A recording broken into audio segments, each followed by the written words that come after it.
Well, thank you. I appreciate the opportunity, and it is an important conversation that the American people need to be aware of.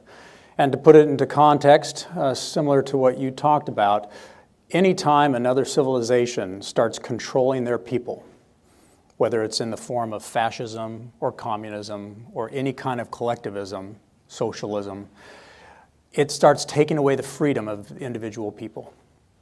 And when you take away freedom, you crush the human spirit.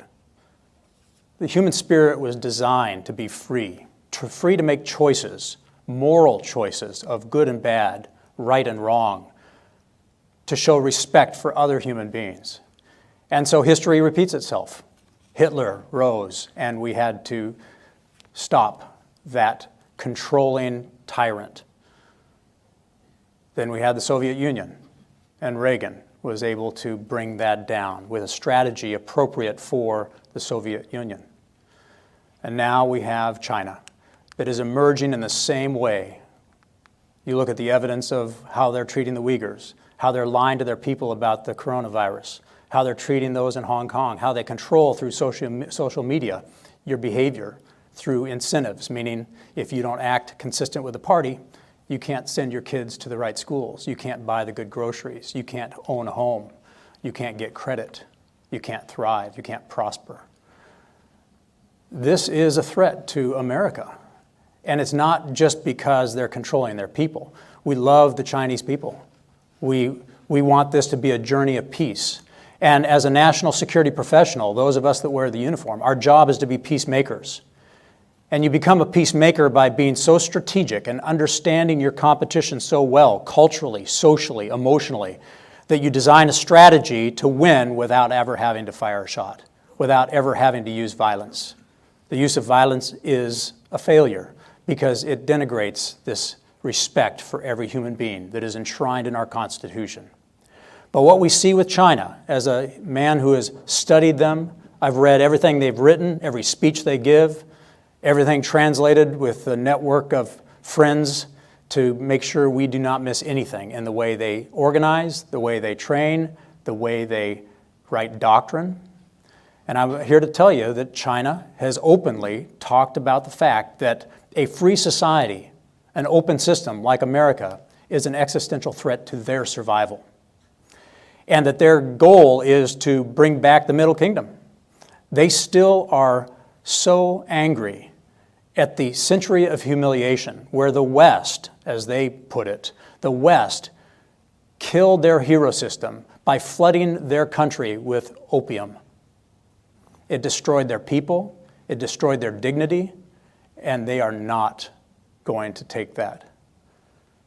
I can't blame them. But their leader is an open disciple of Lenin and Marxist philosophy. He is openly talking about controlling so that the party maintains control. That is his philosophy and the communist philosophy. But what makes this concerning is their strategy is different than Hitler's or the Soviet Union's. Their strategy is economic. They understand, rightfully, that the civilization that has the strongest economy is the civilization who can ensure that their values are abided by across the globe. And what we see in their behavior is their values are to lie, cheat, and steal to get any competitive advantage they need in order to dominate the market. And they have openly said that they are weaponizing the two vulnerabilities of Western civilization: energy and information.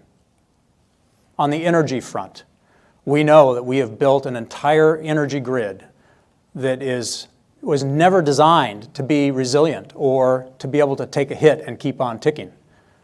Yes, it can take a lightning strike here or there, but it's not designed for a determined enemy using the new techniques of directed energy that could paralyze not only our energy grid, but all of our equipment in the military or in civil society.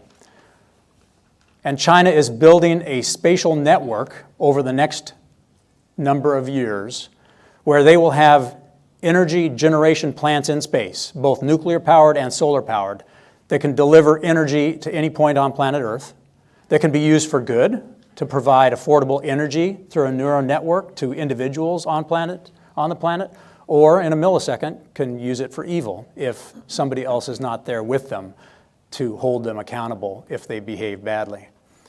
And then on the information front, I think America is starting to wake up to 5G. 5G is an example of how China behaves, both in the way they are intending to dominate information globally and in the way they use it as a weapon. The reason America has no company that can answer Huawei with 5G is because China lied, cheated, and stole the intellectual property and proprietary information from Lucent Technologies, Motorola, and Nortel in the 2000s, and bankrupt those companies and built Huawei out of the carcasses of those great companies. And their pattern is to steal the information, duplicate the technology, and then flood the markets so that they put out of business anybody that would be competitive with them. And they are doing that to America right now in the space industry, in the pharmaceutical industry, in the chip industry, the drone industry, the artificial intelligence industry, the quantum industry, you name it. They are capturing those enterprises that benefit human beings in the digital age. So right now, it's not even just about the 5G network or infrastructure. It's about all the things that become the Internet of Things. You try to find a good drone made by an American company, it can't compete with the Chinese domination of that market. And they dominate the market for the same reason why America was not able to get 5G, because the theft of intellectual property of those great American companies, then the duplication of that technology, and then the flooding of the market. Now, the weaponization of energy and information to control the global narrative so that they can crash our markets anytime they want by perpetuating a lie and not being able to let the truth get out, and their ability to paralyze our economy anytime, anywhere, at a time and place of their choosing, is their long-term goal. But they watched history, and they saw Pearl Harbor, and they know that they do not want to awaken the great giant of America, because our open society, our free economy is so powerful at innovating.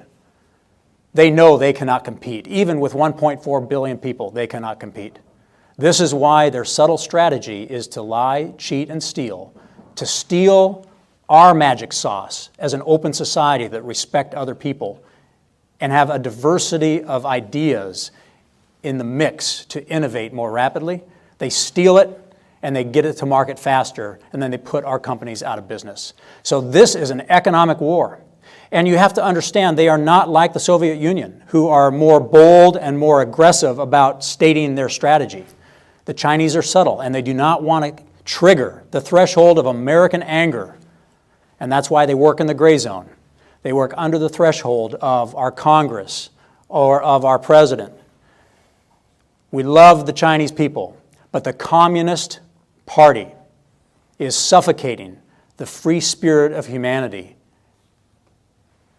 And they are trying to make America go out with a whimper over a 100-year strategy to slowly and surely grow a vine around our spinal cord as a nation, using energy and information to paralyze us, and it's over before we even wake up. This is the message the American people need to hear, and I look forward to the conversation about what you as an individual American can do to solve this problem, because you can do something, and that's the power of our open society, our free market, and the fact that we believe that every human being is created equal, whether you live in China or whether you live in America. Thank you.